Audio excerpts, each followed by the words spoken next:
Whether we realize it or not, acting can be kind of a dangerous job. Some performers will put themselves through hell, all for the benefit of their character. Even with everyone's best intentions, things go wrong and bones get broken. Somehow, these actors pulled off awesome performances in spite of the pain. Here are Screen Rant's 10 most dangerous movie scenes of all time. To Oz? To Oz. The Wizard of Oz. The 1939 cinematic marvel The Wizard of Oz is as beloved today as it was back then. Even though the movie is relentlessly optimistic, the production was troubled right from the start. Effects makeup was in its infancy at the time, and was the downfall of a few actors. All sorts of ingredients would be mixed together to achieve the desired look. And though something bad seemed to happen to everyone, Margaret Hamilton got it the worst. During a spectacular fiery exit, the copper in the makeup she was wearing as the Wicked Witch of the West badly burned her face and hands. She was even hospitalized because of it. Django Unchained. Over the course of his career, Leonardo DiCaprio has cemented his reputation as a serious actor. He's a bankable Hollywood commodity, and he's been in some of the best films of the past decade.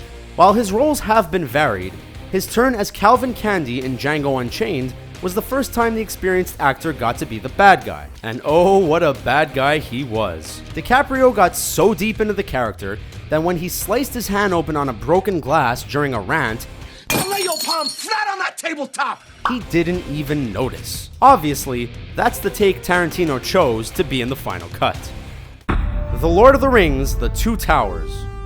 Of all the minor day-to-day injuries we could sustain, stubbing one's toe always seems extra painful, especially when you're trying to look badass in front of your friends. When Viggo Mortensen reprised his role as Aragorn in The Lord of the Rings The Two Towers, he took the injury to a whole new level. The actor broke 2 of his toes in one scene after kicking a helmet, and he falls to the ground in pain. Given that helmets are designed to take a blow, we can't say we're surprised. Since there's nothing like the real thing, that take was the one included in the movie. Yo, answer this question. Are you a virgin? The 40-Year-Old Virgin. The 40-Year-Old Virgin is loaded with memorable scenes and embarrassing situations. Having sex for the first time is awkward in real life, but watching a full-grown adult man try to figure it out is almost harder. Given that the writers are Judd Apatow and Steve Carell, we know that's exactly what they wanted. In an effort to be more appealing to the ladies, Carell's character goes for a wax. And if the actor looks like he's genuinely in pain, it's because he definitely is. Oh, you! Carell wanted the scene and his reaction to feel authentic, so his hair got ripped out for real. Now You See Me. Audiences love a good underwater trick, but because of their environment, safety crews sometimes have a difficult time figuring out where the acting ends and real distress begins. During the filming of her scene in the opening montage of Now You See Me, actress Isla Fisher nearly drowned after getting caught up in her submerged chains. Since that's also what's happening to her character at the time, people on set have admitted to not knowing if Fisher needed assistance for real. If you want something done right, you have to do it yourself. And the actress was able to untangle her own chains before the situation turned fatal. Mission Impossible: Rogue Nation. In his time as Ethan Hunt, Tom Cruise has done a lot of his own glorious stunt work, so when the franchise's 5th installment rolled around, the actor wasn't sure what to expect. Director Christopher McQuarrie was under the gun to find new ways to blow audiences' minds. He and Cruise decided together that Hunt should hang from the side of a plane as it takes off. And with only a couple of straps to protect him, the actor did exactly that. Production had a hard time finding a company willing to let them use their aircraft for filming, but Airbus stepped up to the plate, along with a few dozen military advisors and safety personnel. Rocky IV.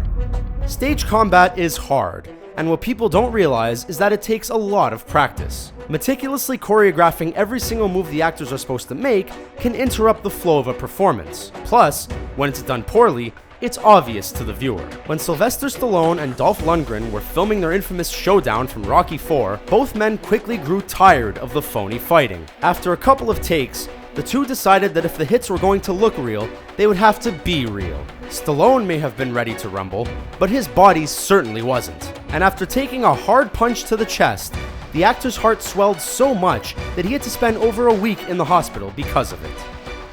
Blow all tanks! Blow all the tanks! Blow everything! The Abyss.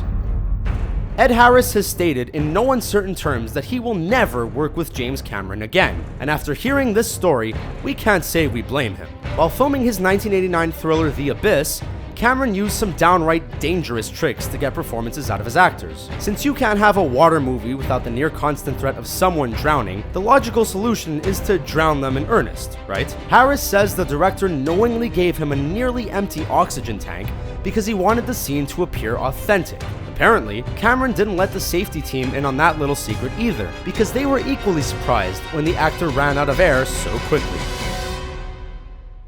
The Texas Chainsaw Massacre.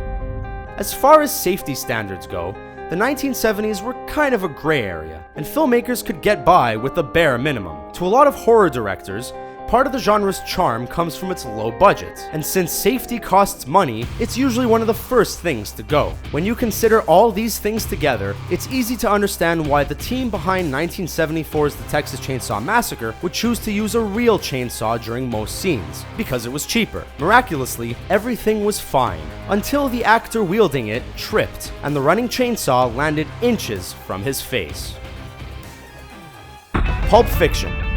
Even if, by some miracle, everything goes perfectly on set, some scenes are just downright painful for the audience. If you're the squeamish type, we suggest skipping over this scene from 1994's Pulp Fiction. While the movie has its fair share of questionable content, watching John Travolta stab Uma Thurman in the heart with an adrenaline needle is easily one of the most traumatic things we've ever seen. The audience is nervous because the characters are nervous. And the characters are nervous because the situation is messed up. Thankfully though, the scene isn't without humor, and this is exactly the kind of sick mixture that Tarantino is known for. What do you think of our list? Did we miss any other dangerous scenes from movies? Tell us about them in the comments, and subscribe to our YouTube channel for more videos like this one. Thanks for watching.